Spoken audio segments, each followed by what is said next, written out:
என்ன டாக்டர், நான் நடந்ததெல்லாம் சொல்லிக்கிட்டு இருக்கேன், நீங்க எதுவுமே பேச மாட்டேங்கிறீங்க. எப்படி சொல்றதுன்னு தான் யோசிச்சுட்டு இருக்கேன் மிஸ்டர் முருகேசன். என்ன சொல்றீங்க டாக்டர்?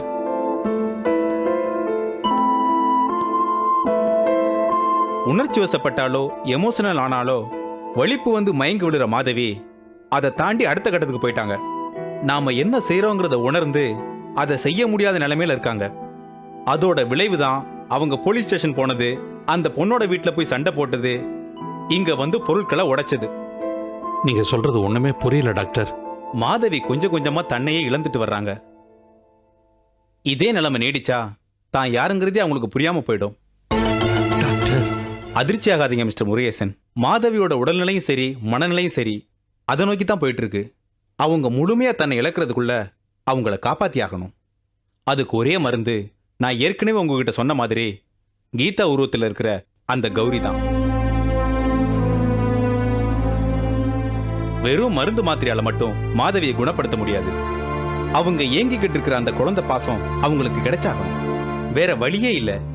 கௌரிய கீதாவை நடிக்க வச்சா தான் மாதவியை குணப்படுத்த முடியும். எப்படி டாக்டர், எப்படி முடியும்? எந்த அப்பா அம்மா தான் குழந்தை இந்த மாதிரி விஷயத்துக்கு விட்டு கொடுப்பாங்க?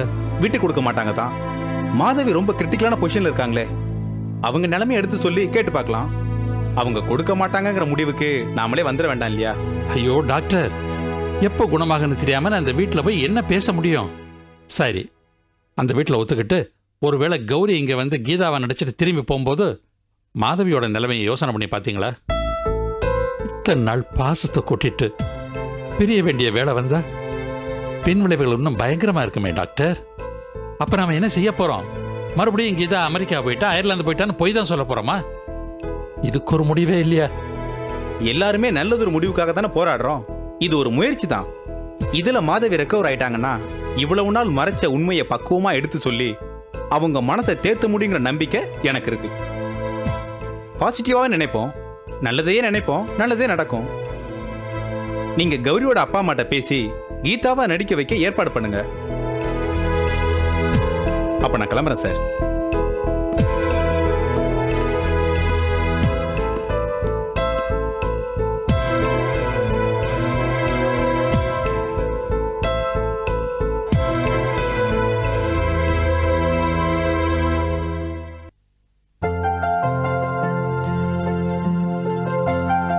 அப்பா அப்பா, நாங்க கிரவுண்டுக்கு போய் விளையாடிட்டு வரோம். ஏன் கிரவுண்டுக்கு போறீங்க? இங்கேயே விளையாடலாமே. இல்லப்பா, எங்க ஃப்ரெண்ட்ஸ்லாம் அங்க இருக்காங்களே, அவங்க தான் கூப்பிட்டாங்க. அதுக்கு சொல்லலாமா?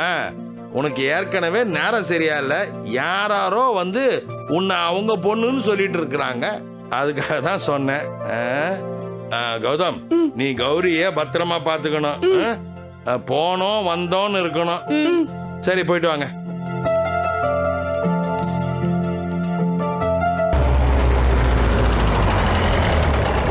ஐயா, இதுதான் நம்ம கீதா மாதிரி இருக்கிற அந்த பாப்பாவோட வீடு.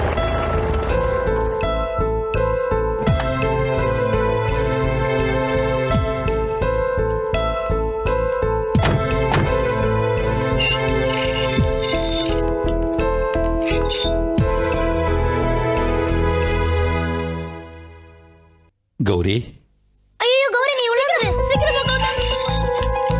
ஐயா, இருப்பா.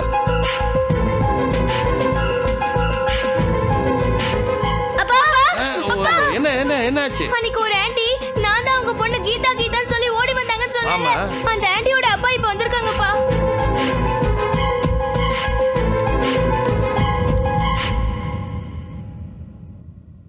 வணக்கம் சார். வணக்கம். நீங்க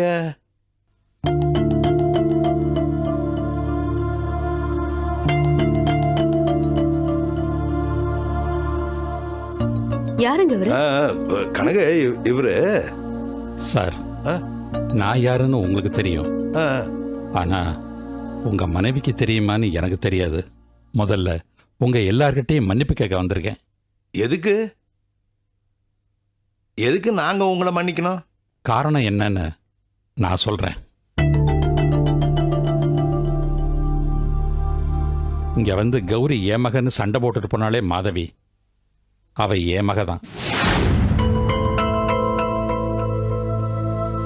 தேவையில்லாம அவ உங்ககிட்ட வந்து சண்டை போட்டதுக்காக நான் உங்ககிட்ட மன்னிப்பு கேட்டுக்கிறேன். அது மட்டும்தான் உங்க எண்ணமா இருந்தா எங்களுக்கு உங்களை மன்னிக்கிறதுல ஆட்சேபனை எதுவும் இல்லை. நீங்க சர்வசாதாரணமா ஒரு வார்த்தையில மன்னிச்சிருங்கன்னு சொல்லிட்டீங்க. நடந்த நிகழ்ச்சினால எங்க மனசு பட்ட கஷ்டம் எங்களுக்கு தான் தெரியும். எங்க தெருவுல எங்களால தலை நிமிர்ந்து நடக்க முடியல. சார் உங்க வேதனை எனக்கு நல்லா புரியுது. மாதவி கோவப்பட்டதுக்கும் காரணம் இருக்கு. 1000 காரணங்கள் இருக்கலாங்க. அதுக்காக எங்களுக்கு ஏங்க இந்த தண்டனை? அம்மா தண்டனைன்னு பெரிய வார்த்தையெல்லாம் சொல்ல வேண்டாம். தயவு செஞ்சு நான் சொல்றத கொஞ்சம் கேளுங்களேன். என்ன சொல்லுங்க சார், என் மக மாதவிக்கு கீதான்னு ஒரு மக இருந்தா அச்சசல் கௌரி மாதிரியே இருப்பா சார். ஆனா அவ இப்போ உயிரோட இல்லை. கௌரியை பார்த்ததும் ஏற்கனவே மன அழுத்தத்தில் இருந்த மாதவி கௌரி தான் தம் மகன் நினைச்சுக்கிட்டு ஆத்திரத்தில் உங்கள்கிட்ட வந்து சண்டை போட்டிருக்கா சார். நல்லா இருக்கு சார் உங்க பேச்சு. உங்க பொண்ணுக்கு என் பொண்ணு மாதிரி ஒரு பொண்ணு. ஆனா அந்த பொண்ணு உயிரோட இல்ல. அதனால உங்க பொண்ணோட மனநிலை சரியில்லை. நல்லா பேசுறீங்க. ஏன் சார் மனநிலைமை சரியில்லைன்னா வீட்டுல வச்சு பூட்டி வைங்க சார். ஏன் வெளியில நடமாட விடுறீங்க? இல்லம்மா, அது வந்து பேசாதீங்க சார். இதனால வீட்டுல தினமும் ஒரே பிரச்சனை. என்னால வீட்டை விட்டு வெளியில போக முடியல. பாக்குறவங்க அத்தனை பேரும் கௌரி உன் குழந்தை இல்லையான்னு கேள்வி மேல கேள்வி கேக்குறாங்க. ஆமா சார், உங்க பொண்ணுக்கு பயந்துக்கிட்டு என் பொண்ணு ஸ்கூலுக்கு போக மாட்டேன்னு ஒரே அடம். தினமும் சமாதானப்படுத்தி அனுப்ப வேண்டியதா இருக்கு. எங்க நிலைமையில இருந்து கொஞ்சம் யோசிச்சு பாருங்க. கோதண்ட சார், உங்க நிலைமை எனக்கு நல்லா புரியுது. எங்க நிலைமை நல்லா புரியுதுன்னா உங்க பொண்ணை இங்க வராம பாத்துக்கோங்க. இன்னொரு தடவை இங்க வந்தா நாங்க என்ன ஆக்ஷன் எடுப்போம் எங்களுக்கே தெரியாது. சார் நான் சொல்றது கொஞ்சம் தயவு பண்ணி கேளுங்க சார். சார், நீங்க சொல்ல வந்ததெல்லாம் சொல்லிட்டீங்க. மன்னிப்பு தானே கேட்க வந்தீங்க, கேட்டுட்டீங்க. அதோட முடிஞ்சது, கிளம்புங்க. சார் நான் வந்த விஷயம், நீங்க எந்த விஷயத்துக்காக வந்திருந்தாலும் பரவாயில்ல சார். இத்தனை நாள் நாங்க நிம்மதியா இருந்தோம். இப்ப நீங்க வந்த உடனே பாருங்க என் பொண்ணு எப்படி பதறான்னு. கிளம்புங்க சார்.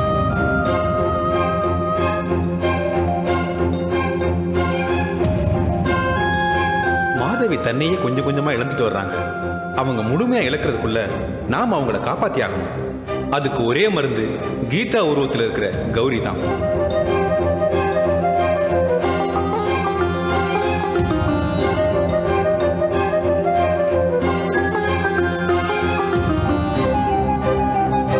சார் ஒரு நிமிஷம். இன்னொரு தடவை உங்க பொண்ணு என் பொண்ணு தேடி வராம நீங்க பாத்துக்கங்க.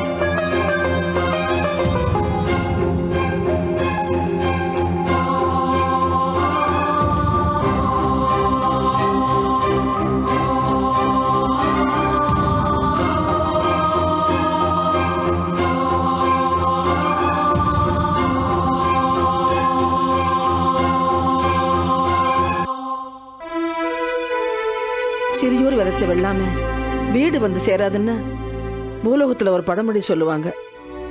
நாம பூதலோகம் போக வேண்டாம்னு சொன்னதை கேட்காம கடைசியில மூசாவும் இந்த பழமொழி பட்டியல்ல சேர்ந்துட்டானே. இதுவரைக்கும் ஒவ்வொரு தடவையும் உருவத்தை விதவிதமா மாத்திட்டு வந்தல்லி, நம்ம மேல தாக்குதல் நடத்தின அந்தல்லி, இந்த தடவை நேருக்கு நேர் நின்னு நீ தோத்துட்டதா ஒத்துக்க தாத்தாவையும் விடுதலை பண்ணி பூதலோகத்தையும் தரேன்னு சொன்னான்னா இப்ப அவன் கை ஓங்கி இருக்குதுன்னு தானே அர்த்தம். ஓங்கி இருக்கோ வீங்கி இருக்கோ, அவ ஏன் இப்படி சொன்னான்னு அலசி ஆராயாம நம்ம மூசா ஏன் அவன் கிட்ட சரணடையணும்னு இவ்வளவு உறுதியா இருக்கான்? நீதியும் நியாயமும் நம்பக்கம் இருக்கிறப்போ கிழக்கே உதிக்கும் சூரியன் மேற்கே உதிச்சாலும் அந்த லீயை ஜெயிக்க விட மாட்டேன்னு அன்னைக்கு சவால் விட்டான். ஆனா இன்னைக்கு அவன் காலில சரணாகதி அடைகிறான்னா அப்படி என்ன குழப்பம் நடந்திருக்கு? வாழ்க்கையோட நடுப்பகுதியில இருக்கிற நமக்கே லீயை எதிர்த்து போராடுற தெம்பும் துணிவும் இன்னும் மிச்சம் இருக்கும்போது துள்ளி திரியிற பருவத்துல இவன் லீய பார்த்து ஏன் இப்படி பயப்படுறான்? பயம் இல்ல ராணி, அது தாத்தா மேலையும் நம்ம மேல வச்சிருக்கிற பாசமா கூட இருக்கலாம். பாசத்துக்கு பண்ணிடலாமா, பகைக்கு பண்ணிடலாமா? பகைக்கு பணிகிறத பாசமா இருக்கிறவங்கள பாதுகாக்க கூட இருக்கலாம். உயிர் வாழறதுக்கு பிச்சை எடுக்கிறதே இகழ்ச்சியா நினைக்கிற நாம அந்த உயிரே நமக்கு ஒருத்தர் பிச்சை போடுறானா அந்த உயிர் நமக்கு தேவைதானா? அப்படிப்பட்ட வாழ்க்கை நம்ம வாழ்ந்தாகணுமா?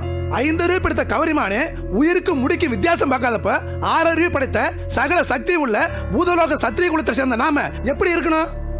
முன்னுதாரணமா இருக்க வேண்டிய நாமே முதுக வளைச்சுக்கிட்டா நமக்கு பின்னால வர சந்ததிகள் எதிரியை பார்த்து தவழவே தயங்குமே. இது எவ்வளவு பெரிய இழுக்கு.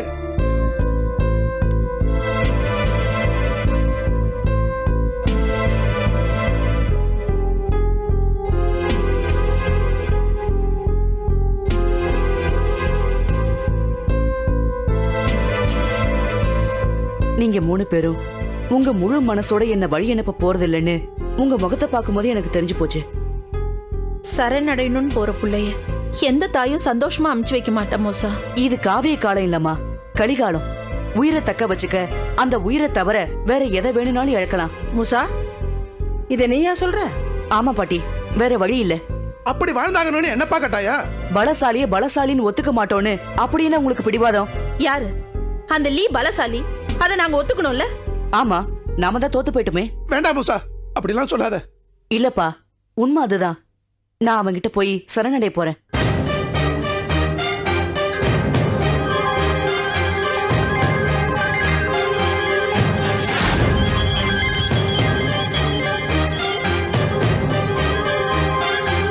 இந்தாங்க பாட்டி, இந்த ஸ்படிக கல்ல பிடிங்க. நான் போதுலோகம் போய் அந்த லீ கிட்ட சரணடைஞ்ச உடனே அந்த லீ அவனோட பாதுகாப்பு வளையத்தை நீக்குவான். அப்படி நீக்கின உடனேயே இந்த கல் மாணிக்க ஒளிய கக்கும். அப்படி கக்கின உடனேயே நீங்க கோவிலுக்கு போய் தான பண்ண இடத்துல நின்னு புண்ணிய ஒளிகளை பூதுலோகத்துக்கு அனுப்புங்க பாட்டி. சரி மூசா. அப்ப நான் வரேன் பாட்டி.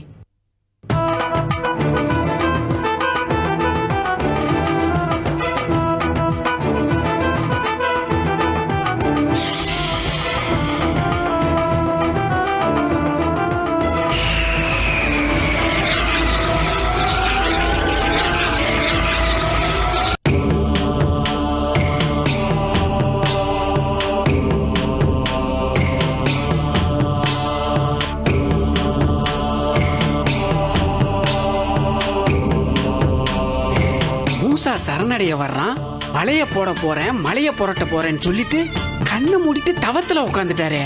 இந்த மனுஷன் பண்ற எந்த இழவும் புரியவே மாட்டேங்குதே.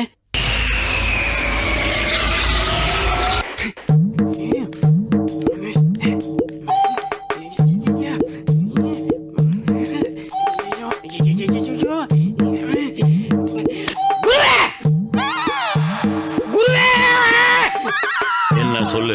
மூசா சரணடைய வந்துகிட்டு இருக்கிறான், எதுவுமே பண்ணாம கண்ணை மூடிக்கிட்டு இப்படி சாமியார் மாதிரி உட்காந்துக்கிட்டு இருந்தா என்ன அர்த்தம்? சரணடைய வர்றவன் நீங்க உட்காந்துட்டு இருக்கிற பொசிஷனை பார்த்துட்டு மனசு மாறி சாவடிச்சுட்டு போயிட போறான். பயமா இருந்தா ஓடி போயிடு. ஓடி போறதுக்கா உங்க பின்னாடி இவ்வளவு காலம் சுத்தி சுத்தி வந்தேன்? அப்போ சும்மா நின்னு நடக்கிறதே வேடிக்கை பாரு.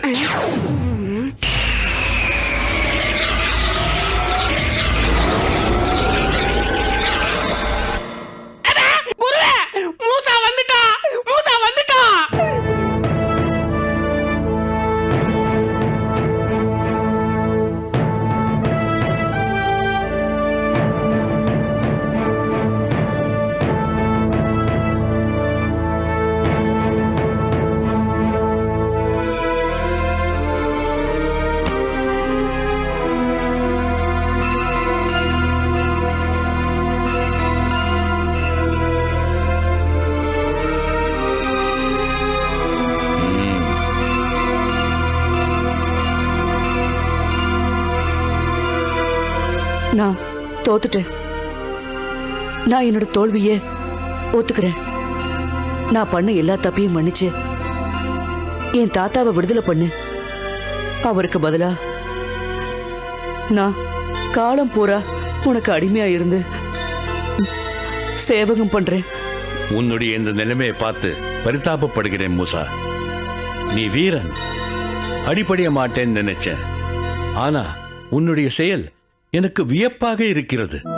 இதுல வேக்கிற அளவுக்கு எதுவும் இல்ல, எல்லாம் வீதி. எனக்கு என்னோட தாத்தாவோட விடுதலை தான் முக்கியம். அதுக்காக நான் எதையும் செய்ய தயாரா இருக்கேன். ஓ, தாத்தா விடுதலை ஆயிட்டா நம்மளை காப்பாத்திடுவார் என்ற நம்பிக்கையா? நிச்சயமா இல்ல. சரி, இப்போது நீ என் ஆணைக்கு கட்டுப்பட்டு வந்தானே?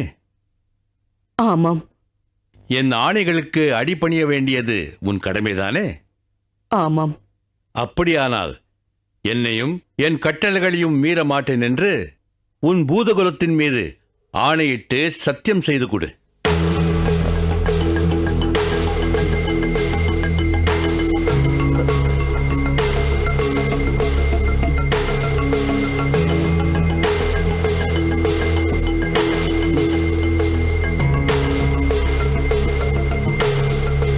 என்ன மூசா, இதுக்கே இப்படி யோசிச்சா நீ என் அடிமை என்று எப்படி நம்ப முடியும்?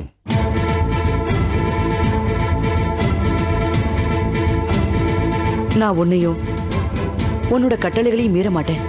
இது என் பூதலோகத்து மேல ஆணை.